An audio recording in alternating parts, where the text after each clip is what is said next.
আসসালামু আলাইকুম। সুপ্রিয় দর্শক, আপনাদের সকলকে শুভেচ্ছা জানিয়ে শুরু করছি আজকের এনটিভি ইউরোপ নিউজ। সাথে রয়েছে আমি সেলিনা আখতার। শুরুতেই জানিয়ে দেব আজকের প্রধান প্রধান শিরোনামগুলো। গতকাল রেকর্ড সংখ্যক শরণার্থী সমুদ্রপথে যুক্তরাজ্যে প্রবেশের চেষ্টায় উদ্বেগ প্রকাশ করেছেন হোম সেক্রেটারি প্রীতি প্যাটেল।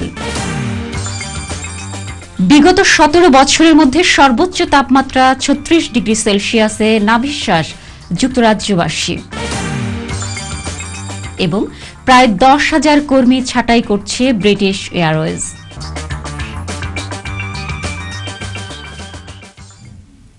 শুনছিলেন শিরোনাম, এবার বিস্তারিত। করোনা মহামারীতেও সমুদ্রপথে যুক্তরাজ্যে প্রবেশের চেষ্টা প্রতিদিনই বাড়ছে। তবে গতকাল বৃহস্পতিবার রেকর্ড সংখ্যক ২৪৫ জন অভিবাসী পৃথক পৃথকভাবে ছোট ছোট নৌকায় করে যুক্তরাজ্যে প্রবেশের চেষ্টা করেন। হোম অফিস জানায়, মেরিটাইম অ্যান্ড কোস্টগার্ড এজেন্সি এবং বর্ডার ফোর্সের ইউনিয়নগুলো ১৭টি নৌকাকে বাধা দিতে সমর্থ হয়।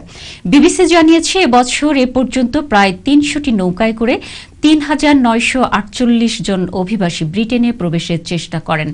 ইংলিশ চ্যানেলের নিয়ন্ত্রণ নিয়ে সমালোচনার মুখোমুখি হতে হচ্ছে হোম অফিসকে।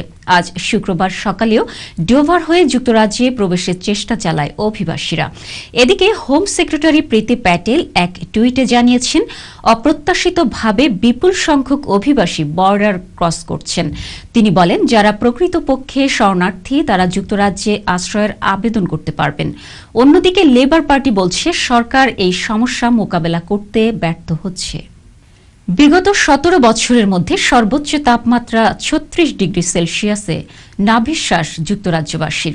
গরমের সব রেকর্ড ভেঙে সাউথ ইস্ট ইংল্যান্ডে এই আগস্টে তাপমাত্রা ৩৬ ডিগ্রি সেলসিয়াস ছাড়িয়ে গেছে। এই গরমে কিছুটা প্রশান্তির জন্য সমুদ্র তীরগুলোতে সবাই ভিড় জমালেও ভাইরাস মোকাবেলায় সামাজিক দূরত্ব বজায় রাখার আহ্বান জানিয়েছে যুক্তরাজ্য সরকার। আবহাওয়া অধিদপ্তরের দেওয়া তথ্য মতে আগামী পুরো সপ্তাহ জুড়ে তাপমাত্রা এমন সর্বোচ্চ মাত্রায় থাকবে।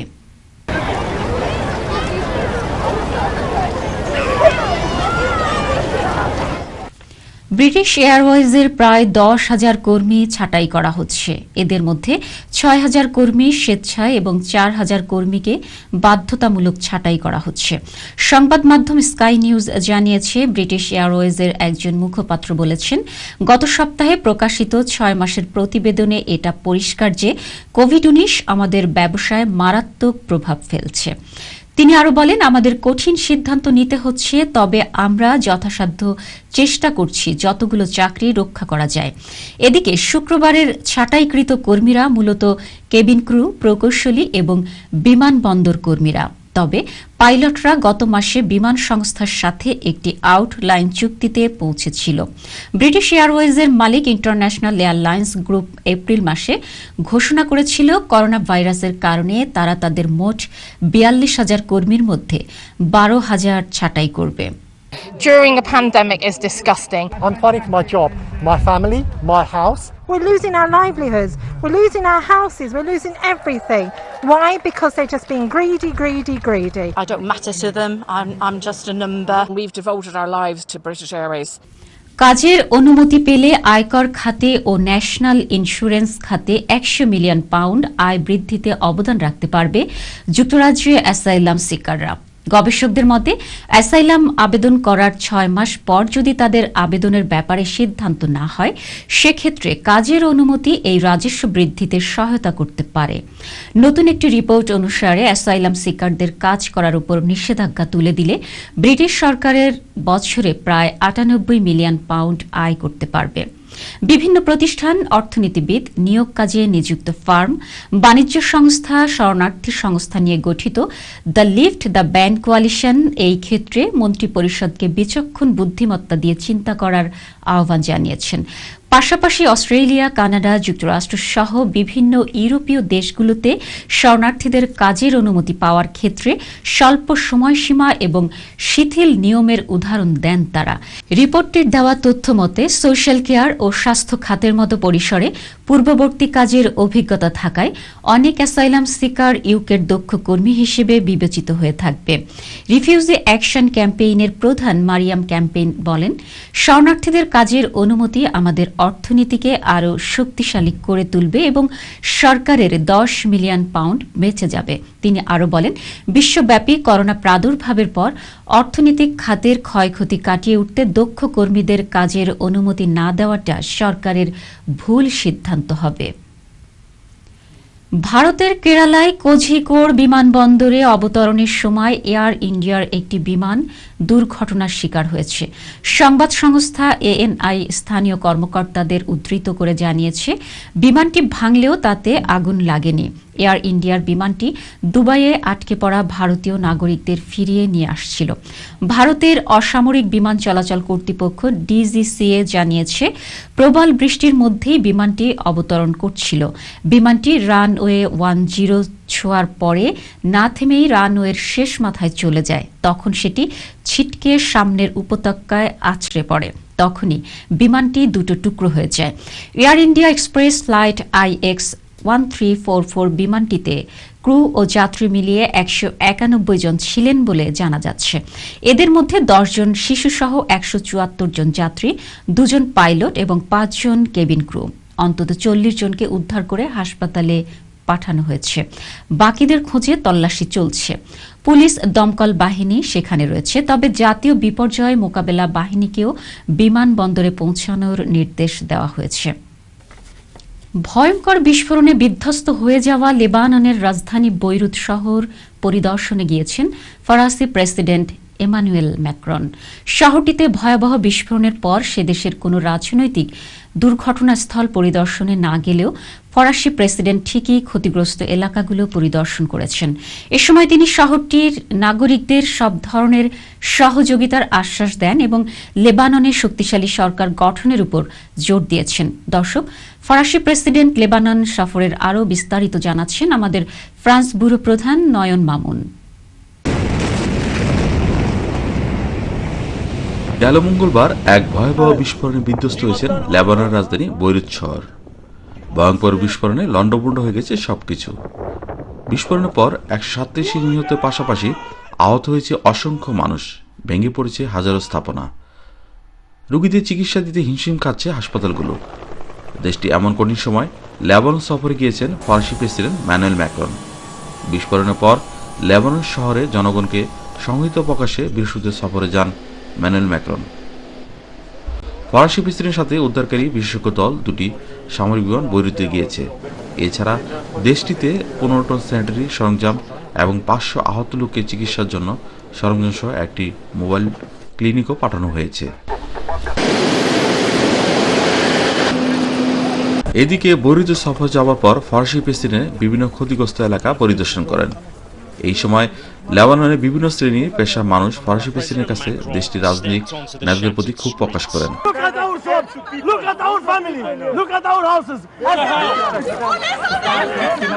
এবং বিস্ফোরণের জন্য রাজনৈতিক নেতাদের দোষারোপ করেন। পাশাপাশি দেশটির রাজনৈতিক সংস্কারের দাবি করেন দেশের সাধারণ নাগরিকরা। শুধু তাই নয়, ঝুঁকি নিয়েও অ্যামোনিয়াম নাইট্রেটের মতো মারাত্মক দাহ পদার্থ কেন বছরের পর বছর ফেলে রাখা হয়েছিল তার জবাব চেয়ে গতকাল সন্ধ্যায় লেবানন সরকার বিরোধী বিক্ষোভ করেন হাজারো হাজারো মানুষ। He's going to meet with all the political leaders. They're the ones that have been taking the country hostage since 1975. So what is your message to the French president? I told him give the money to NGOs, give the money to the people in need, do not give it to the president. বিধ্বস্ত হওয়া বৈরুতে বিভিন্ন এলাকা ঘুরে ফরাসি president জানান, লেবাননের প্রতি তার দেশের জনগণের পূর্ণ সমর্থন ও সহযোগিতা রয়েছে এবং ভবিষ্যতে অব্যাহত থাকবে। এছাড়া দেশটির শীর্ষ কর্মকর্তাদের সাথে বৈঠকের পর ম্যানুয়েল ম্যাক্রন এমন কঠিন সময়ে সবাইকে একসাথে কাজ করার আহ্বান জানান। I'm here to bring help to coordinate. We will launch a European and international initiative to bring money and help directly to people. But on the other side, we have to launch a new political initiative to change in depth what is today at stake, because all this nervosity that you see, all this fear, Anger. this anxiety, Real this anger you have is against politicians and against corruption in the country. এদিকে বরুর governor Marwan অবয়েদ জানিয়েছেন, বিস্ফোরণের ফলে শহরে 3 লাখ মানুষ গৃহহীন হয়ে পড়েছেন। এই মুহূর্তে খাদ্য, বস্ত্র, বাসস্থান, চিকিৎসা সবকিছুই প্রয়োজন। দেশটির এমন কঠিন পরিস্থিতিতে চেক প্রজাতন্ত্র, France, Germany, Greece, Poland, Lebanon এই সহায়তা কার্যক্রমে অংশ নিচ্ছেন এবং অন্যান্য দেশে যোগ দিবে বলে আশা করা হচ্ছে। নয়ন মামুন, এনটিভি নিউজ। রেকর্ড সংখ্যক সেবা কার্যক্রম থাকলেও ইতালিতে বাংলাদেশ দূতাবাস নিয়ে কিছু মানুষের রয়েছে নানান অভিযোগ। এনটিভি ইউরোপ সরজমিনে গিয়ে দূতাবাসের সেবা সম্পর্কে জানতে চেয়েছে। অভিযোগের ঘটনা সত্যি নাকি রটনা, সেবা নিতে আসা সাধারণ প্রবাসীদের কথায় উঠে এসেছে দূতাবাসের কার্যক্রম ও তাদের সন্তুষ্টির কথা। বিস্তারিত দেখুন আমাদের ইতালি ব্যুরো প্রধান মনিরুজ্জামান মনিরের বিশেষ প্রতিবেদনে। ইতালিতে এক টুকরো বাংলাদেশ, রোমে অবস্থিত স্থায়ী বাংলাদেশ দূতাবাস ভবন, যা গেল ফেব্রুয়ারিতে উদ্বোধন করেন বাংলাদেশের প্রধানমন্ত্রী শেখ হাসিনা। সম্প্রতি দূতাবাসের সেবা রেকর্ড সংখ্যক হলেও কিছু মানুষের বিরূপ মন্তব্য রয়েছে সামাজিক যোগাযোগ মাধ্যম সহ বিভিন্ন মহলে, আর তা সম্পর্কে জানতে চাওয়া হয়েছে সেবা নিতে আসা সাধারণ প্রবাসীদের কাছে। কি বলছেন তারা? এম্বাসির নিয়মকানুন অনেক ভালো, তারপরে আমরা যেহেতু বাঙালি সব জায়গায় গেলে আমরা নিজেরাই খুব সিনক্রেট করি, কিন্তু নিয়মকানুন আমাদের সবারই মেনে চলতে হবে, তাহলে সব জায়গায় সিস্টেম খুব ভালো হবে। আমরা যে ফেসবুকে বা এখানে ওখানে যা শুনি এদের সম্বন্ধে যে কমপ্লেনগুলো মানুষে কমেন্টসে লিখে, কিন্তু সকাল থেকে আমি এখন পর্যন্ত এখানে আমার বন্ধু বান্ধব আরও 4-5 জন আছে এখানে, আমরা সবাই পজিটিভই দেখছি এখন পর্যন্ত। অল্প সময়ের ভিতরে আমার কাজ সমাধান হয়েছে, আমি বেশ খুশি হয়েছি। আমার বন্ধু বান্ধব অনেকে অনেক ধরনের কথাবার্তা কয়েছি, কিন্তু কারো কথা আমি শুনছি না। আমি আইসি কেন দেখছি সম্পূর্ণ মিথ্যা, অনেকেই যা কইছে বেশিরভাগই মিথ্যা কথা কইছি, কারণ আমি সন্তুষ্ট হয়েছি আজকে। জানা যায় চলতি বছরের 3 জুন হতে 31 জুলাইয়ের মধ্যে 12,912 জনকে বিভিন্ন ধরনের সেবা প্রদান করা হয়েছে। বর্তমানে 15 আগস্ট পর্যন্ত চলতে থাকা ইতালিতে অনিয়মিতদের বৈধকরণ সম্পর্কে রাষ্ট্রদূত আব্দুস সুবহান শিকদার জানিয়েছেন, দূতাবাস হতে সর্বোচ্চ সেবা প্রদান করা হচ্ছে, ছুটির দিনেও রাখা হয়েছে সেবা কার্যক্রম। শনিবারও আমরা অফিস খোলা রেখেছি, যাতে এখানে যে ইটালিতে বৈধতা ঘোষণা করা হয়েছে এই বৈধতার আবেদন করতে যাতে কারো কোনো অসুবিধা না হয়, একজন আবেদনকারীও যাতে বঞ্চিত না হয় দূতাবাসের ডকুমেন্টের অভাবে, সেই ব্যবস্থা আমরা নিশ্চিত করছি। দূতাবাসের যে সেবা আছে সেই সেবা তারা গ্রহণ করুন এবং দূতাবাসের কার্যক্রমে তারা সহযোগিতা করুন। আমি সকলকে এই আহ্বান করছি। দূতাবাস থেকে জানানো হয়েছে, বৈধতার জন্য আবেদনকারীদের মধ্যে যদি কোনোভাবে অ্যাপয়েন্টমেন্ট না পেয়ে থাকেন, তবে শুধুমাত্র তাদেরকে সংশ্লিষ্ট কাগজপত্র অর্থাৎ পুরনো পাসপোর্ট কপি অথবা ভোটার আইডি অথবা সংশ্লিষ্ট থানার প্রত্যয়নপত্র নিয়ে দূতাবাস চলাকালীন সময়ে সরাসরি হাজির হয়ে সেবা গ্রহণের সুযোগ নিতে পারেন।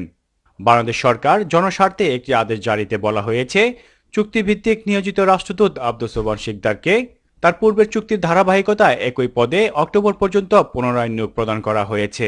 এতে করে অনেকে প্রত্যাশা করছেন তার অসমাপ্ত কাজ সম্পূর্ণ করে প্রবাসীদের মণিকোঠায় আজীবন স্মৃতির ফ্রেমে স্মরণীয় হয়ে থাকবেন। Moniruzzaman Monir, NTV Europe news, Rome, Italy. জার্মানিতে পুনরায় বাড়তে শুরু করেছে করোনা সংক্রমণ। গত 2 দিনে দৈনিক আক্রান্তের সংখ্যা 1000-এর অধিক ছাড়িয়ে গিয়েছে। জার্মানিতে গত কয়েক সপ্তাহে করোনা ভাইরাস সংক্রমণের হার নিম্নমুখী হলেও এখন আবার তা ঊর্ধ্বমুখী হওয়ায় উদ্বেগ বাড়ছে সর্বমহলে। বিস্তারিত আমাদের জার্মানি প্রতিনিধি হাবিবুল্লাহ আল বাহারের প্রতিবেদনে। জার্মানিতে করোনা আক্রান্তের হার পুনরায় বাড়তে শুরু করেছে। সপ্তাহ জুড়ে দেশটিতে আক্রান্তের সংখ্যা উদ্বেগজনক হারে বৃদ্ধি পেয়েছে। দেশটিতে গত বুধবার 1024 জন মানুষ এবং গত বৃহস্পতিবার 1106 জন মানুষ করোনা ভাইরাসে সংক্রমিত হয়েছেন। সাম্প্রতিক নতুন করে করোনা সংক্রমণের হার বৃদ্ধি পেলেও তা স্বাস্থ্য ব্যবস্থার নিয়ন্ত্রণের মধ্যে রয়েছে বলে জানিয়েছেন ফেডারেল স্বাস্থ্যমন্ত্রী ইয়ান্স স্পান। তিনি বলেছেন, সংক্রমণের সংখ্যা যদি একটি নির্দিষ্ট স্তরে স্থিতিশীল হয় তবে এটি মোকাবিলা করা সহজ, কিন্তু সংক্রমণ যদি ক্রমাগত বাড়তে থাকে তবে প্রতিদিনের জীবনে সকলকে সতর্ক হতে হবে। তিনি আরও বলেন, নতুন করে কোনো বিধিনিষেধের প্রয়োজন হবে কিনা তা সকলের উপর নির্ভর করবে। জার্মানির সংক্রমণ রোগ বিষয়ের গবেষণা কেন্দ্র রবার্ট কখ ইনস্টিটিউটের সভাপতি অধ্যাপক লুথার ভিলার বলেছেন, সবাই নিয়ম মেনে চললে নতুন সংক্রমণের হার নিয়ন্ত্রণে আনা সম্ভব হবে। জার্মানিতে করোনা ভাইরাস আক্রান্তের সংখ্যা হঠাৎ করে উদ্বেগজনক হারে বৃদ্ধি পাওয়ায় তিনি উদ্বেগ প্রকাশ করে সকলকে কমপক্ষে 1.5 মিটার দূরত্ব বজায় রেখে চলাফেরা, নাক ও মুখ ঢেকে মাস্ক পরিধান এবং বেশি বেশি হাত ধোয়ার পরামর্শ দিয়েছেন। এদিকে জার্মানিতে এখন পর্যন্ত করোনা ভাইরাসে আক্রান্ত হয়েছেন 2,15,604 জন মানুষ, যার মধ্যে সুস্থ হয়ে উঠেছেন 1,96,200 জন আর মারা গিয়েছেন 9,252 জন মানুষ। বিরতির পর সবাইকে আবার স্বাগত। এবার জানিয়ে দেব সিলেট ব্যুরো অফিস থেকে পাঠানো তথ্য ও ছবি নিয়ে সংবাদ প্রতিদিনের সিলেট।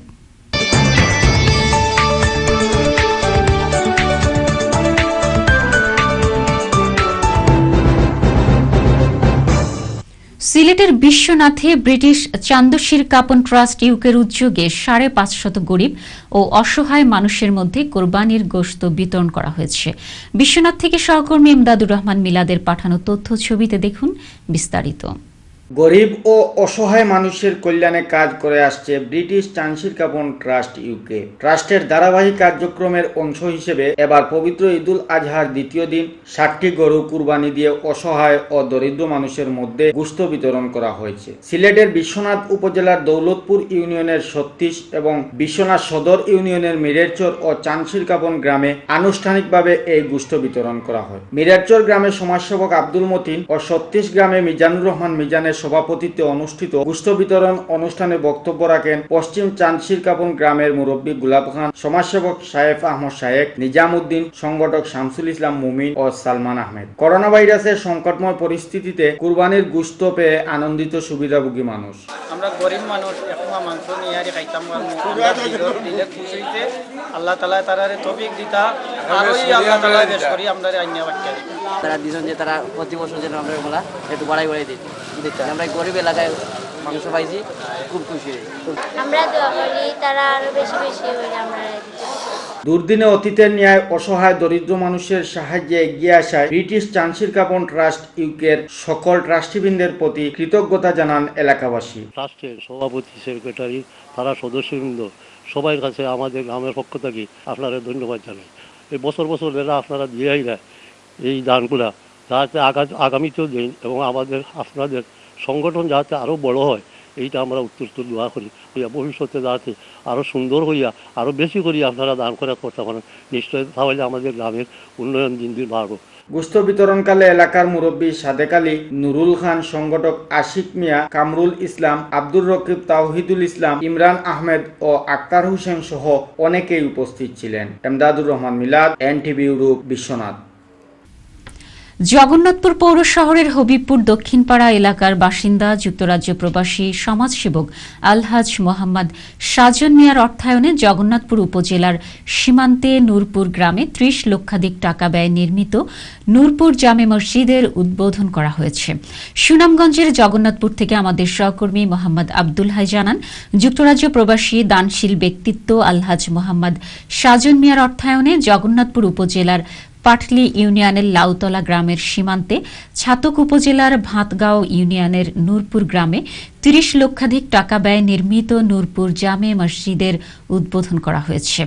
আজ শুক্রবার জুম্মার নামাজের পূর্বে নবনির্মিত মসজিদের উদ্বোধন করেন মসজিদ নির্মাতা দাতা আলহাজ মোহাম্মদ সাজন মিয়া।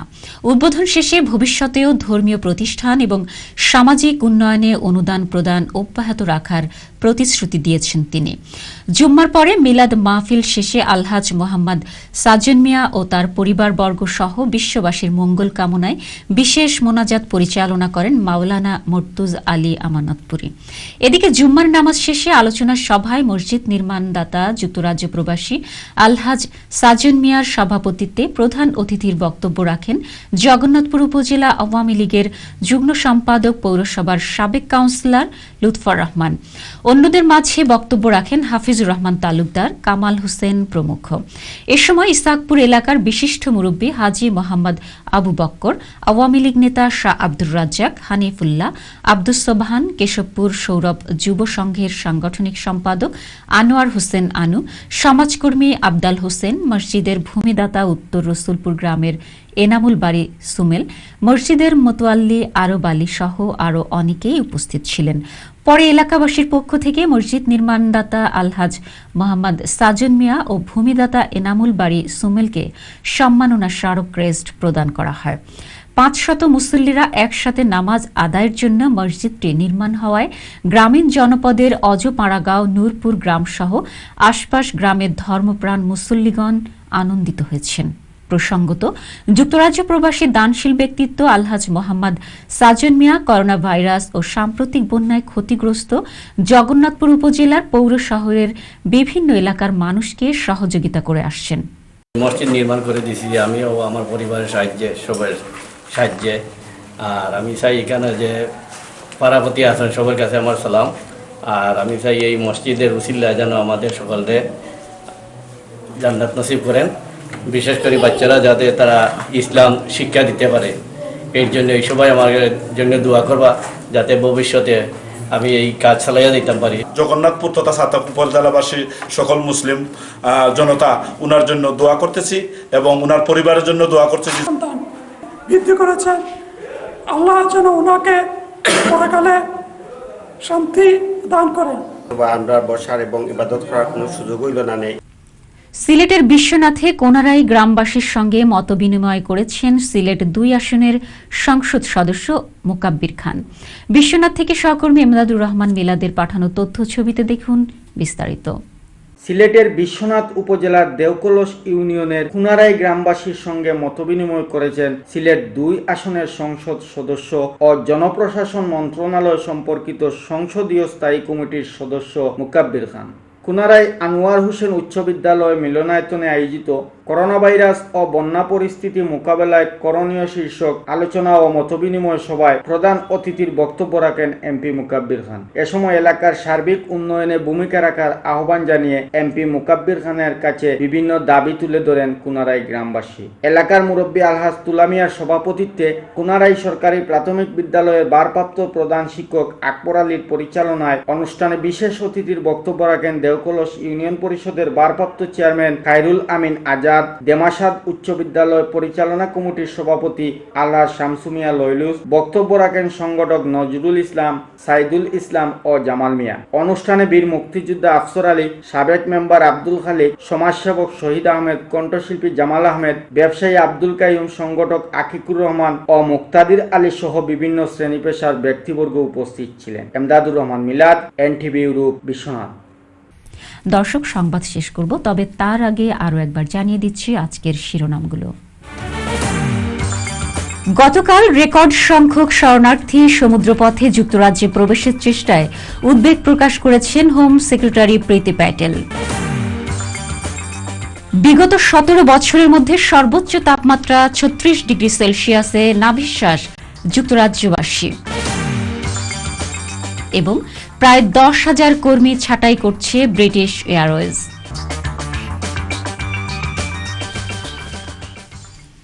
এই ছিল আমাদের হাতে থাকা এনটিভি ইউরোপ নিউজের সর্বশেষ আয়োজন। এই খবরের ভিডিও সহ আপডেট জানতে ভিজিট করুন ইউরোপ এনটিভি অনলাইন www.europentv.com। এতক্ষণ সাথে থাকার জন্য সবাইকে ধন্যবাদ। আল্লাহ হাফেজ।